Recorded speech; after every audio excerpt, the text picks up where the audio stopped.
Muy bien, vamos a hacer un alto del libro de Hebreos que estamos analizando durante todo este tiempo y vamos a tener una lectura y un estudio en la primera carta de Juan.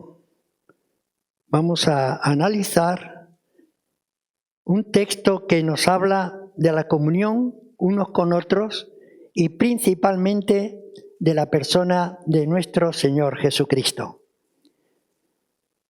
Quiero invitaros a que tengáis la Biblia abierta por 1 de Juan capítulo 1 e iremos analizando estos 4 primeros versículos para ver qué tiene Dios para nosotros en esta mañana.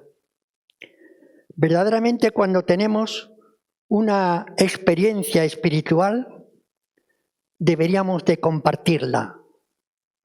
Tenemos que compartirla. Especialmente con los hermanos. Esto aumenta la comunión y la intimidad. De aquí que pongamos cierta importancia en el testimonio público de fe.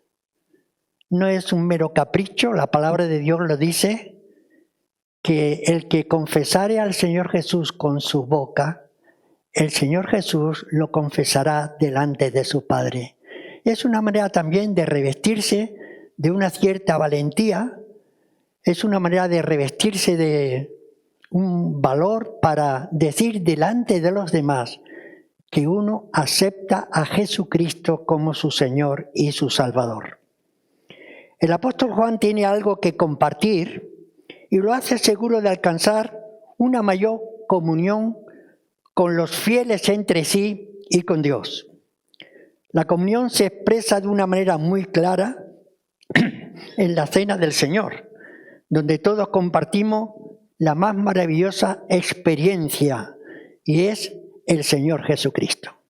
Así que vamos a tener una oración para pedir al Señor que Él nos bendiga en esta mañana. Padre, gracias. Gracias por esta oportunidad de estar ante tu palabra y muchas gracias, Señor, por el mensaje que tienes para nosotros. Pedimos, Señor, que nuestro corazón esté dispuesto, nuestra mente preparada para saber escuchar adecuadamente y para poner en práctica aquello que tú tienes para nosotros. Danos la sensibilidad necesaria, la humildad necesaria para poder digerir, para poder aceptar lo que tú tengas en esta mañana para tu pueblo aquí. En el nombre de Jesucristo, amén. Juan está escribiendo para animar a una fe y a un comportamiento adecuado. Juan llama a sus lectores a que vuelvan a los fundamentos de la vida cristiana, una doctrina sana, una vida obediente y una devoción ferviente.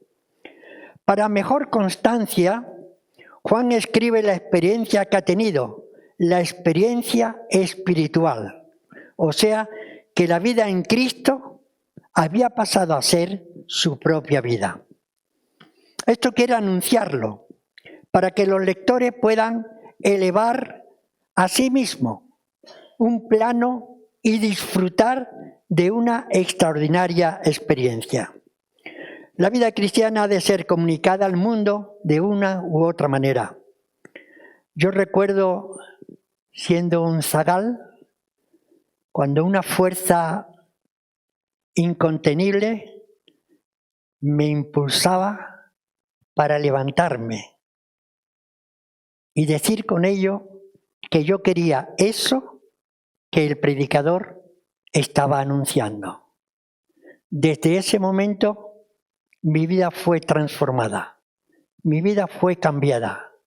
Y debo decir que algo que ha llenado y que ha formado parte de mi propia vida es la necesidad de comunicar el mensaje de la palabra, de expresarlo de la mejor manera a todo el que estuviese a mi alrededor. No tengo que decir que era un loco por ahí hablando de cualquier manera, pero aprovechando a la mínima oportunidad para hablar a otros lo que significa el paso de comprometerse, de aceptar a Jesús como el Señor de su vida. Yo recuerdo haber leído muchos artículos acerca de la mejor manera de dar un testimonio público de fe. Un testimonio público con una duración de 5 minutos. Un testimonio público con una duración de 2 minutos. Todo eso está muy bien para darte unas ideas clave para poder dar ese testimonio público hacia los demás. Pero hay algo importante, que por muy bien que tú te lo elabores, si no es algo que tú hayas experimentado personalmente, las palabras pueden sonar a hueca. Hay que tener en cuenta que muchas veces cuando el Hijo de Dios da un testimonio público de su fe, hablando con los demás, generalmente se habla más de uno mismo que de la persona de Jesús. Hay que tener muy en cuenta este aspecto, porque de lo que se trata no es hablar de ti. Todavía puedes hablar del cambio que ha habido en ti, pero de lo que se trata es de hablar de la persona del Señor Jesucristo, aquel que ha transformado tu vida, aquel que te ha dado la vida, aquel que te ha dado una nueva manera de vivir. Naturalmente, ahora que estoy hablando con palabras, pero durante mucho tiempo estoy orando al Señor para que mis palabras de alguna manera pueda ir respaldada con mi experiencia, para que a la vez pueda comunicar un mensaje contundente, un mensaje que llegue y que cumpla su objetivo, su finalidad. Lo que tenemos delante, Primera de Juan, capítulo 1, dice el versículo 1, lo que era desde el principio, lo que hemos oído, lo que hemos visto con nuestros ojos, lo que hemos contemplado y palparon nuestras manos tocante al verbo de vida. Entendemos aquí, y en el propio Evangelio, cuando el mismo escritor estaba escribiendo su propio Evangelio, está diciendo que realmente en el principio era el verbo, y el verbo estaba con Dios, y el verbo era Dios. Está hablando de eternidad.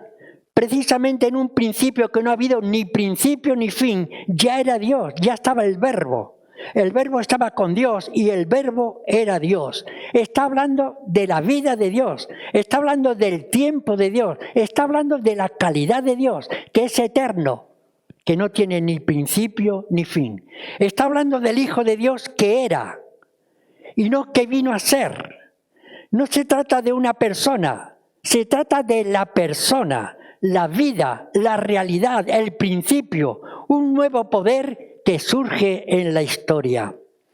Precisamente el Señor Jesucristo es el canal que trae las cosas a la existencia y por Él dice que todas las cosas subsisten, Colosenses 1:17, y Él es antes de todas las cosas y todas las cosas en Cristo subsisten. De otra manera, el Señor Jesucristo es la fuente de todo lo creado, la razón de la creación, el principio de la creación de Dios, como leemos en Apocalipsis capítulo 3, el amén, el testigo fiel y verdadero, el principio de la creación de Dios. Todas las cosas. Leemos en el versículo 3 que tenemos delante de 1 de Juan, todas las cosas por Él fueron hechas y sin Él nada de lo que ha sido hecho fue hecho. Capítulo 3 del Evangelio de Juan, perdón. De eso que era desde el principio, nosotros damos testimonio y nuestro testimonio es verdadero, porque lo que hemos oído, lo que hemos visto con nuestros ojos, lo que contemplamos con nuestros ojos y nuestras manos palparon, eso es lo que os anunciamos.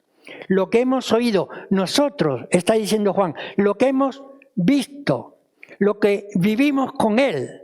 Vimos un día la palabra se hizo carne, Nosotros lo hemos oído, nosotros lo hemos experimentado, lo hemos visto, lo hemos tocado, hemos oído el tono de su voz, hemos oído su amor grande manifestado. Qué bueno es tener algo que decir de lo que es nuestra experiencia y cuya experiencia comenzó por el oír. Dice la palabra que por ahí viene la fe, por el oír la palabra de Dios. No es cuestión de ser maestros, no se trata ni más ni menos que de nuestra experiencia vivida. El Señor le dijo a Nicodemo, cuando en el capítulo 3 del Evangelio de Juan, Nicodemo se acerca a Jesús y le pregunta, y Jesús inmediatamente le dice que debe nacer de nuevo. Nicodemo dice, pero ¿cómo es posible esto? ¿Puede acaso un hombre entrar otra vez en el vientre de la madre y nacer? Y el Señor Jesús le dijo, siendo tú maestro de Israel, ¿no sabes esto? No es cuestión de ser maestro, es cuestión de tener la experiencia, es cuestión de tener el acercamiento, la vivencia, de poder oír, de poder ver con nuestros ojos la realidad de Cristo en nuestras propias vidas. Sí, porque el mundo verdaderamente está lleno de opiniones. Oye, la gente tiene respuesta para todo, la gente sabe de todo, la gente argumenta de todo. No hay nada que le sorprenda. La realidad, la gente parece que no necesita saber más de lo que sabe. Pero lo que el mundo verdaderamente necesita es una palabra segura. No la opinión de un hombre, sino la palabra de Dios. Es verdad que el mundo está lleno de palabras huecas, de expresiones tremendamente malas. Pero el mundo necesita una palabra firme, una palabra de verdad, una palabra que comunique, que transmita, que transforme. Muchas veces hemos oído decir que tenemos que aprender a escuchar antes de poder hablar a los demás. Y naturalmente escuchar a nuestro Dios. El verdadero mensaje es el que se ha oído y recibido primero de Dios. Juan recordaba todavía incluso las matizaciones, ya digo, de la voz del Señor Jesucristo. Juan 9:25 nos habla de un hombre que no era maestro.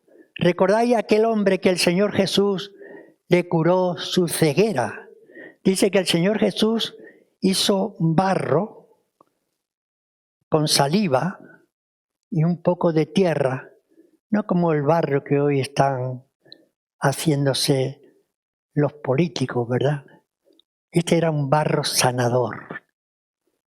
El Señor Jesús untó con su barro los ojos de aquel hombre.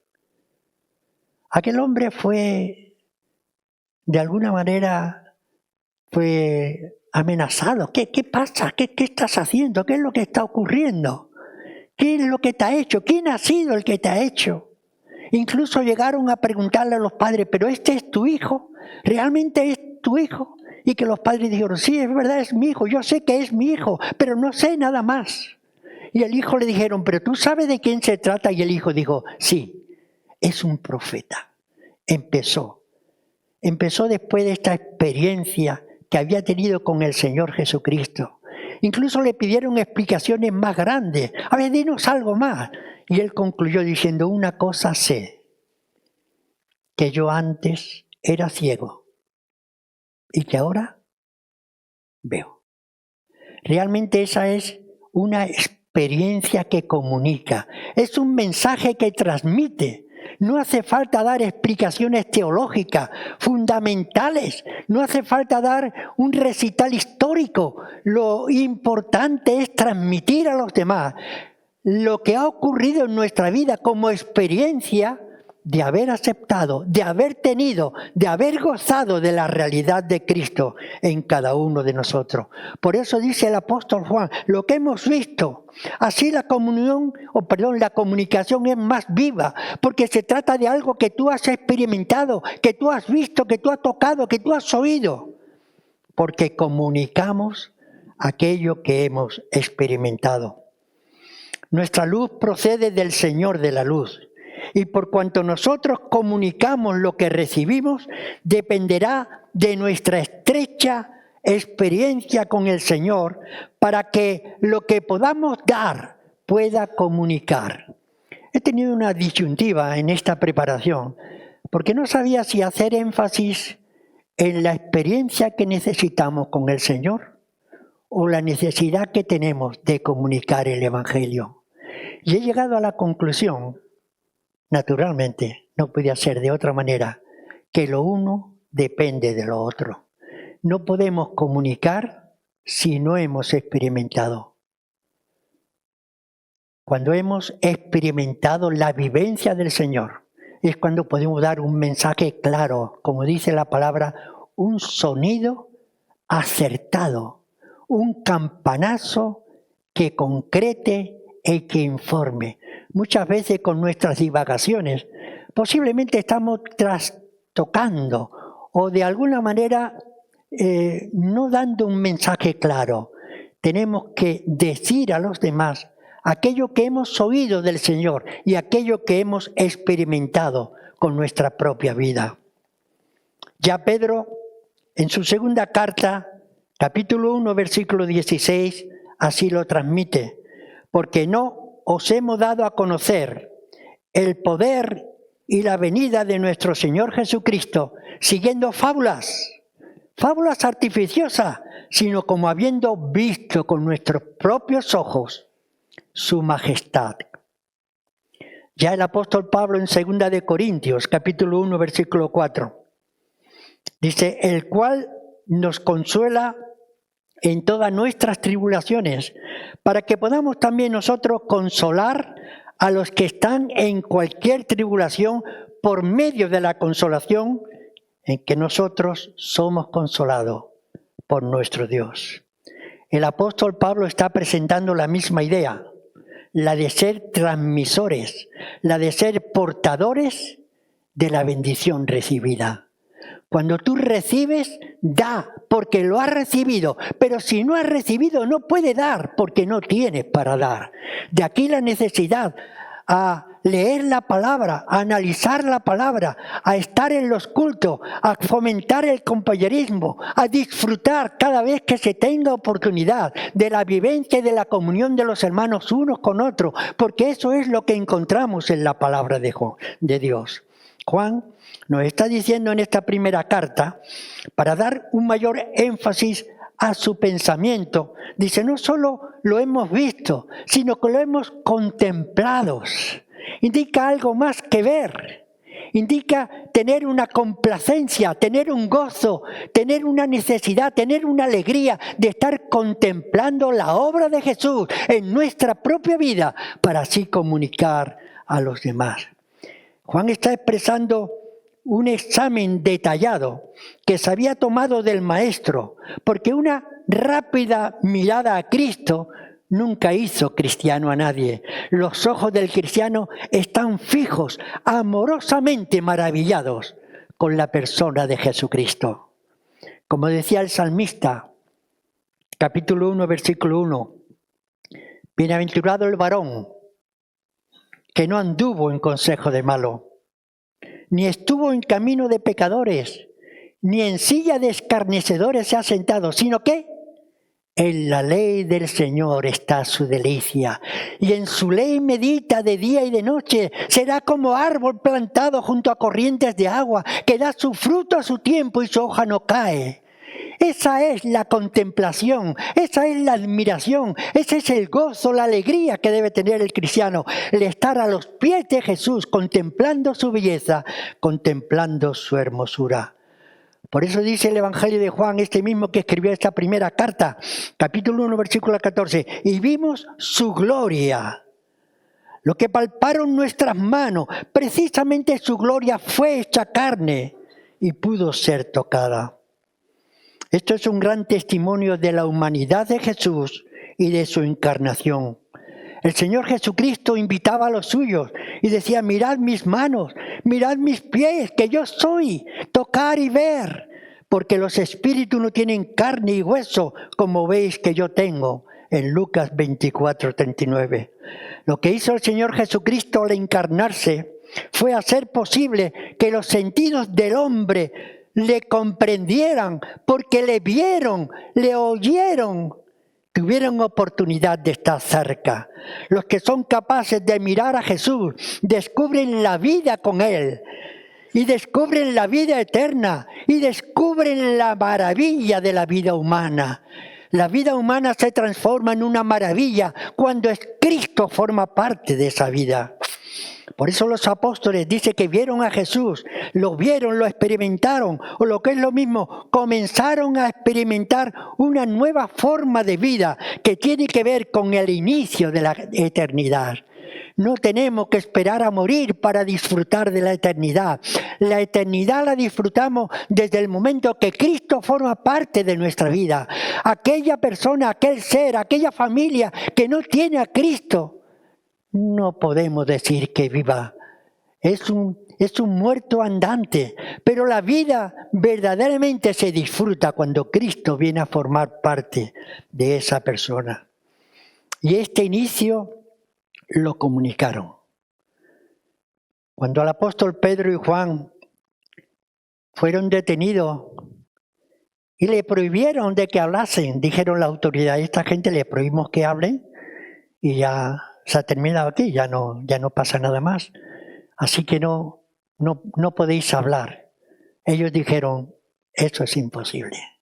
Y dijeron esta famosa frase, porque no podemos dejar de decir lo que hemos experimentado, lo que hemos visto y lo que hemos oído. Hechos capítulo 4, versículo 20. La luz de ello se transmitió para iluminar a otros. Lo que es necesario para un testigo de Cristo es una experiencia, un conocimiento íntimo con Él. Escuchaba el otro día a mi nieto Tomás en una entrevista que tuvieron, Sí, eso, y le preguntaron muchas cosas de su fe. Y entonces Tomás dice, yo ni siquiera sabía que sabía tanto. Sí, ni siquiera sabía lo que estaba respondiendo, quizá porque forma parte de la vida. Cuando Cristo forma parte de nuestra vida, el Señor dice, no tengáis miedo de lo que tengáis que decir, ¿verdad? Cristo, el Señor, el Espíritu, te ilumina, te dirige, pero todo ello como consecuencia de haber tenido una íntima experiencia con el Señor Jesucristo. Es maravilloso que el testimonio de Cristo haya sido pasado por los que antes lo han conocido y nosotros podemos disfrutar de ese fruto provechoso. Para que nosotros tengamos comunión, dice el escrito. La palabra comunión significa algo más que una mera unión. Es algo mucho más íntimo. Yo debo confesar, mi hermano, que la comunión unos con otros debería ser una necesidad del cristiano. Siempre que tengamos oportunidad hay que aprovecharlo. Porque me da pena pensar que pasen bendiciones por aquí y algunos no la disfruten. Piensa que el Señor bendice y lamentablemente algunos no la disfrutan. Por eso dice el texto, para que nosotros tengamos comunión, algo que es mucho más fuerte que una mera unión, es algo mucho más íntimo, es un acercamiento que une, es un acercamiento que hace arder el fuego del Espíritu. Tiene la idea de compartir con otro una cosa o participar de los dones de los demás. O sea, los primeros comparten con los segundos para que ambos puedan disfrutar de la misma bendición. El mensaje cristiano nos ha llegado por medio de otros. Dependemos de otros. tanto para nuestro conocimiento de Cristo como para nuestro crecimiento en el Señor Jesucristo. El teólogo inglés William Temple decía: la mutua dependencia de los cristianos, cuando decía nuestra fe es encendida por la fe de los demás. Juan destaca la comunión misma y la íntima unión implicada de los participantes. Estando en comunión, participamos del cuerpo y la sangre de nuestro Señor Jesucristo. Y me gusta decir, cuando hablamos de estamos muy felices en la iglesia, una iglesia que procura adorar al Señor, que procura tener una doctrina sana, que procura agradar a Dios con nuestra actitud, con nuestro pensamiento. Pero yo quiero decir que esa iglesia eres tú, que no son los demás solamente. Porque algunas veces estamos tentados a decir, sí, porque tu iglesia. La iglesia verdaderamente es del Señor, pero uno disfruta estando en la comunión y recibiendo la bendición de nuestro Señor. La iglesia no son los líderes, la iglesia no son los demás, tú eres la iglesia.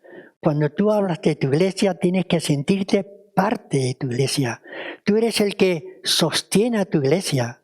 Tú eres el que de alguna manera da una imagen de tu iglesia.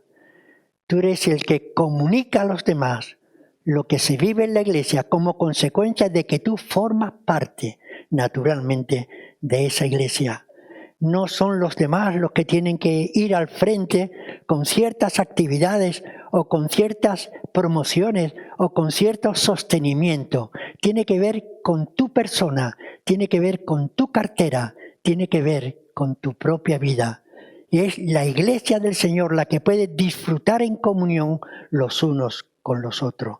Que todo el cuerpo, las manos, formamos el cuerpo. Precisamente la Santa Cena es una manifestación, un testimonio permanente de esa vida que participamos los creyentes. Le llamamos la Santa Cena, pero también le llamamos la comunión. Y es por el hecho de que estando en comunión podemos participar de la Cena del Señor. Es el medio que el Señor Jesucristo empleó para recordar nuestra íntima unión, tomando todos de un mismo pan y tomando todos de un mismo vino.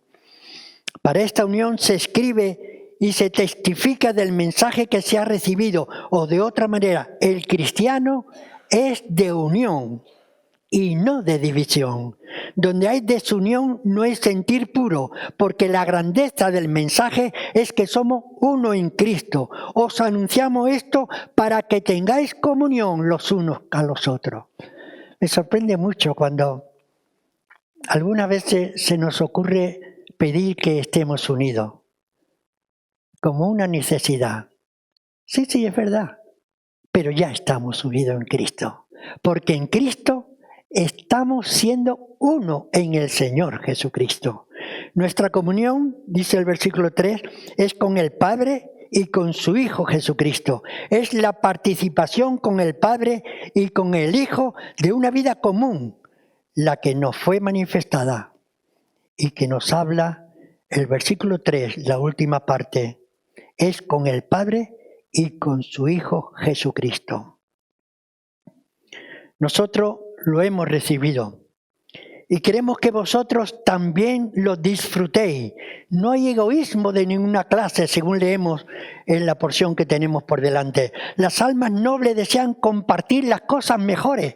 ¿Quién no puede compartir el día que su esposa ha dado a luz? Es una gran necesidad la que tenemos de comunicar a los demás, que hemos recibido un hijo, que Dios nos ha bendecido con un hijo. Cualquier alegría que ocurre en nuestra vida, tenemos necesidad de compartirlo. Y fíjate que en realidad la vida tiene la hermosura y la belleza de poder compartir con nosotros, porque precisamente en el acercamiento los unos en los otros es donde hay una gran paz y hay una gran tranquilidad.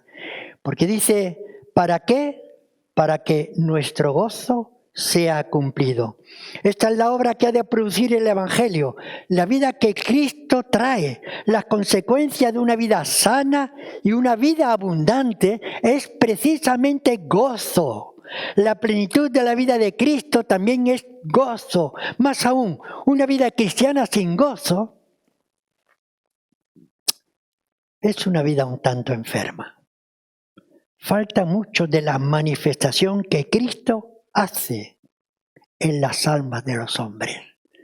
Porque cuando Cristo forma parte de tu vida, aún en medio de la adversidad, hay una tranquilidad, hay un contentamiento, hay una paz, hay una alegría que comunica a los demás la obra de Cristo en nuestra vida.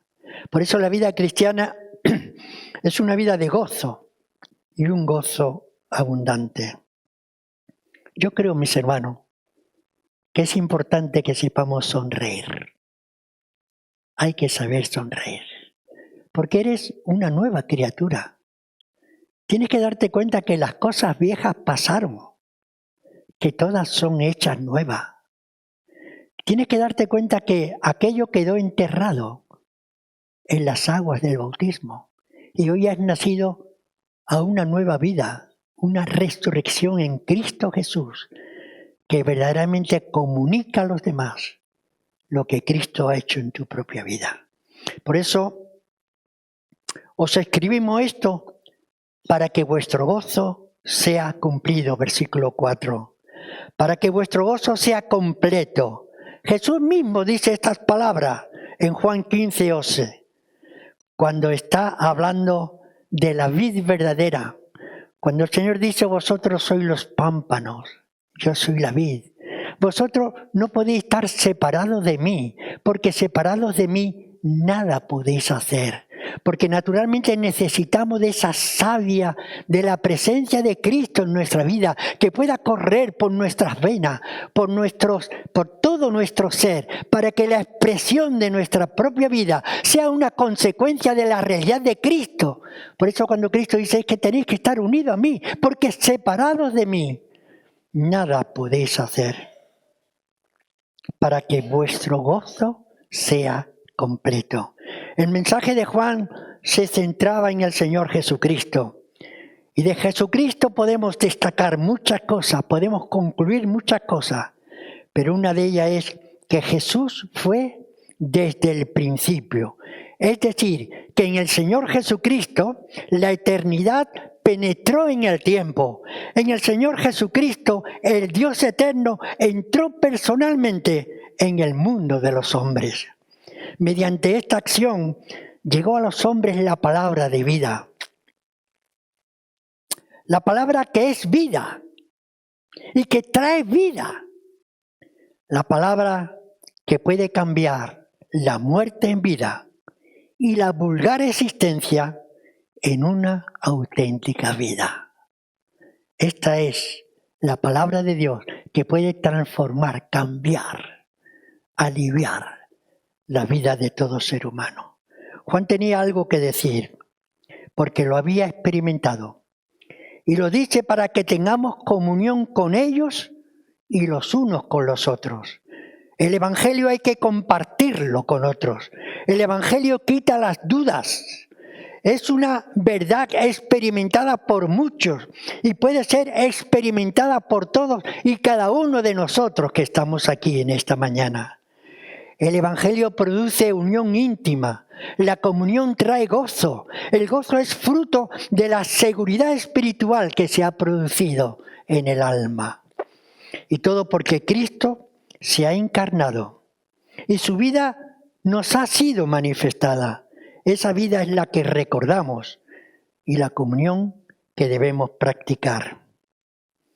Vivamos la rica experiencia de la comunión con el Señor, porque para que sea una realidad la comunión de los unos con los otros, dependerá de nuestro acercamiento a Dios.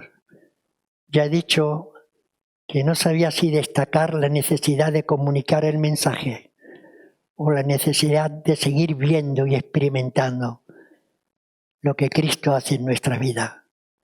pero verdaderamente no hay una cosa sin la otra. El cristiano apagado, apático,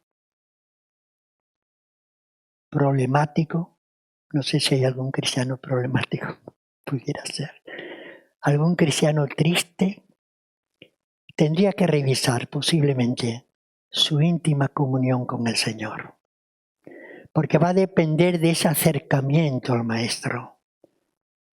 Entre nosotros puede ser real y de testimonio, y para que tengamos un mensaje como consecuencia de nuestra experiencia vivida. Tengo un texto aquí de Santo Tomás de Aquino, y quiero terminar, de San Agustín. Quiero terminar con una parte de este escrito de San Agustín. Dice que estaba paseando por el jardín, posiblemente por el jardín del convento donde estaba. Dice que había dejado allí el libro del apóstol. Pero en ese paseo tuvo como un llamamiento, tuvo como un sentimiento. Le llegó como una necesidad donde le decía, coge el libro, lee el libro. Dice que lo cogí, lo abrí y leí en voz baja el primer capítulo que se posaron sobre mis ojos, que decía, andemos como de día, honestamente. Andemos como de día, honestamente, a la luz de todos. Y no hagáis caso de la carne y de sus deseos. Entonces, en ese momento, no quise seguir leyendo. No lo necesitaba. Al acabar de leer estas líneas, llenó mi corazón una especie de luz de seguridad que disipó todas las tinieblas de mi incertidumbre. Verdaderamente la palabra es la que completa tu vida, la que satisface tu vida. La palabra, el verbo encarnado, el Señor Jesucristo, lo que Cristo tiene para ti y lo que Cristo tiene para mí. Se van a disolver tus vidas, tus preocupaciones, tus problemas, tus angustias, tus sinsabores, tus desaciertos, tu intranquilidad. En Cristo hay seguridad, confianza, para que vuestro gozo sea cumplido. Ese es el gozo al que estamos siendo llamados, que podemos disfrutar cuando disfrutamos de la presencia de nuestro Señor. Dice que aún las golondrinas buscan lugar cerca de tus atrios, donde poner su nido, cerca de Dios. Es en Dios, es en la realidad de la experiencia de Cristo, donde podemos encontrar la paz y la tranquilidad que el mundo necesita. Que Él te bendiga. Amén. Padre, gracias. Muchas gracias, Señor, porque en tu palabra, en el Verbo encarnado, encontramos ese mensaje que transforma, ese mensaje que consuela. Te rogamos, Señor, que nos ayudes para que cada día estemos contemplando tu hermosura, deseando estar en tus atrios, bebiendo de la fuente de la vida, porque es una necesidad imperiosa. Te lo pedimos y te lo agradecemos en el nombre de Jesús. Amén, Señor, amén.